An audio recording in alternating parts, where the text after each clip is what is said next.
जय श्री कृष्णा। आप सभी को पुत्रदा एकादशी व्रत की हार्दिक शुभकामनाएं। भगवान विष्णु को समर्पित कई व्रत और त्योहार हैं। इन्हीं व्रतों में से एक है पौष मास के शुक्ल पक्ष की पुत्रदा एकादशी का व्रत।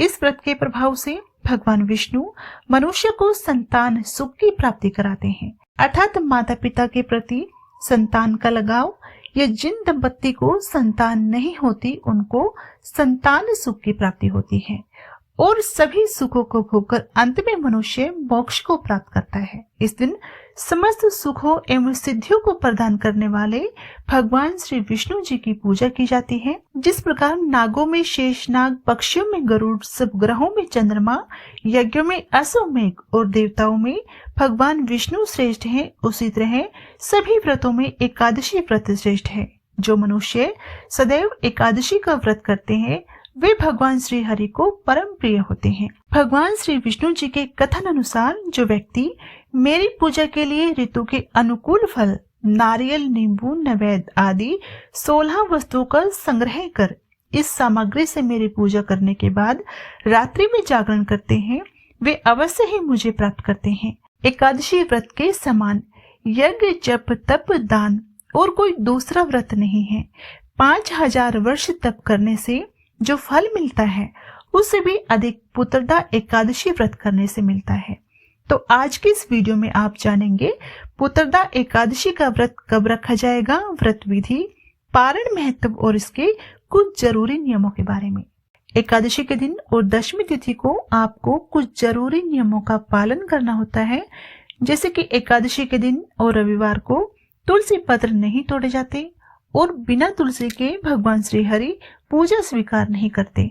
तो ऐसे में आप तुलसी पत्र एक दिन पहले यानी दशमी तिथि में ही तोड़कर रख लें और एकादशी के दिन इन्हीं तुलसी पत्र से पूजा संपन्न करें। एकादशी के दिन चावल का प्रयोग भी निषेध माना जाता है। चावल किसी भी प्रकार का, साबूदाने का चावल हो या अन्य किसी भी प्रकार के चावल का प्रयोग इस दिन नहीं किया जाता।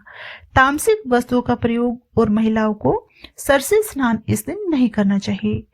साल 2024 में इस बार पुत्रदा एकादशी 21 जनवरी दिन रविवार को पड़ेगी।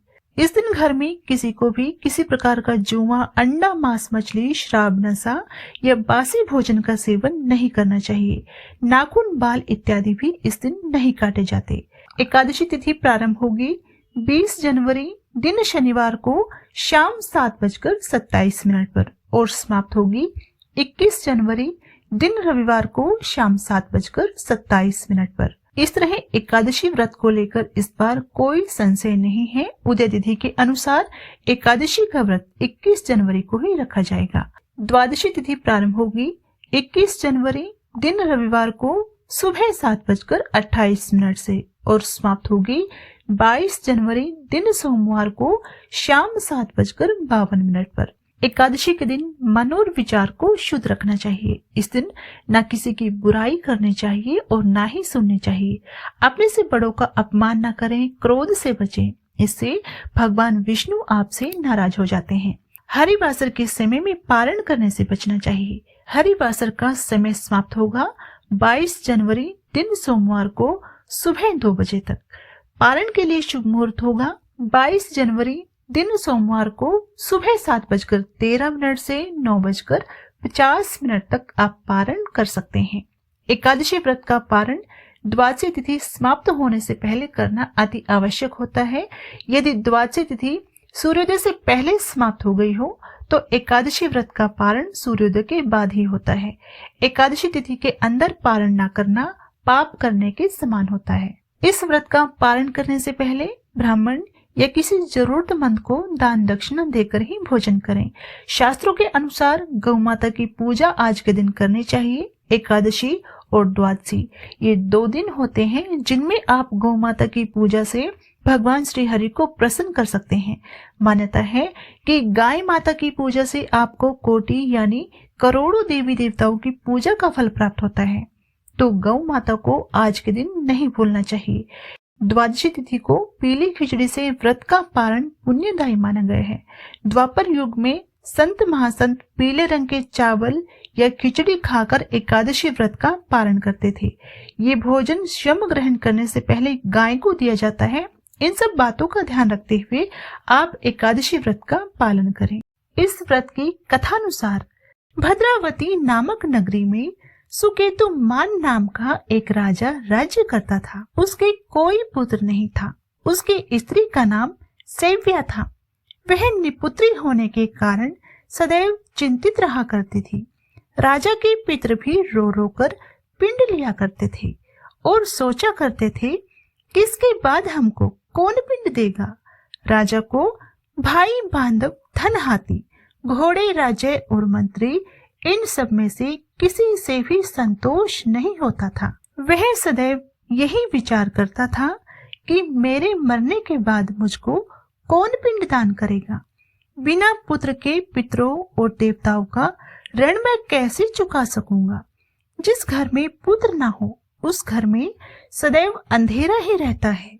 इसलिए पुत्र उत्पत्ति के लिए प्रयत्न करना चाहिए। जिस मनुष्य ने पुत्र का मुख देखा है वह धन्य है और उसको इस लोक में यश और परलोक में शांति प्राप्त होती है, अर्थात उसके दोनों लोक सुधर जाते हैं।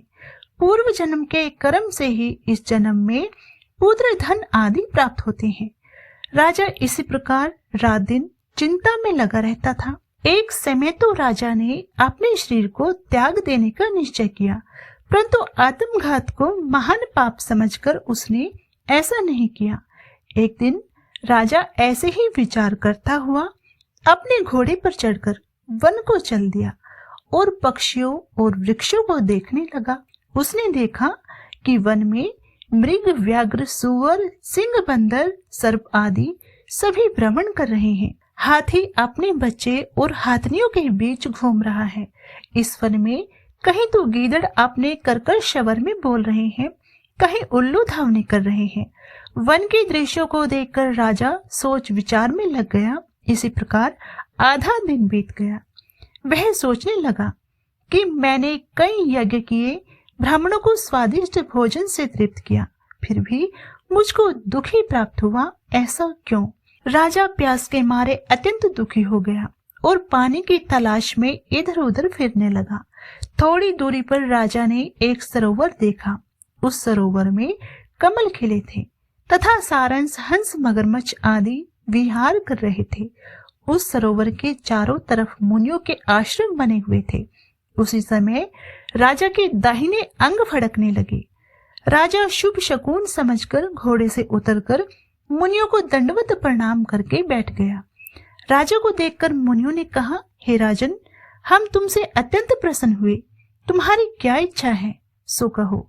राजा ने पूछा, महाराज, आप कौन हैं और किस लिए यहाँ आए हैं? कृपा करके बतलाइए। मुनि कहने लगे कि हे राजन, आज संतान देने वाली पुत्रदा एकादशी है। हम लोग विश्वदेव हैं और इस सरोवर में स्नान करने के लिए आए हैं। यह सुनकर राजा कहने लगा कि हे महाराज, मेरे भी कोई संतान नहीं है। यदि आप मुझ पर प्रसन्न हैं तो एक पुत्र का वरदान दीजिए। मुनि बोले, हे राजन, आज पुत्रदा एकादशी है, आप अवश्य ही इस व्रत को करें। भगवान की कृपा से अवश्य ही आपके घर में पुत्र होगा। मुनि के वचन अनुसार राजा ने उसी दिन एकादशी का व्रत किया और द्वादशी को उसका पारण किया। इसके पश्चात मुनियों को प्रणाम करके वह महल में वापस आ गया। कुछ समय बीतने के बाद रानी ने गर्भ धारण किया और 9 महीने के पश्चात उनके एक पुत्र हुआ।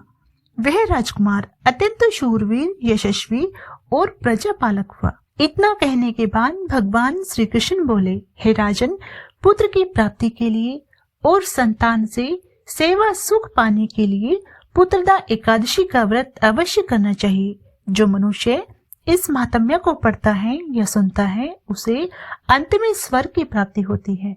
बोलिए श्री कृष्ण भगवान की जय, विष्णु भगवान की जय। अगर आपको ये वीडियो पसंद आई हो तो वीडियो को लाइक करने के बाद कमेंट बॉक्स में जय श्री कृष्णा जरूर लिखें।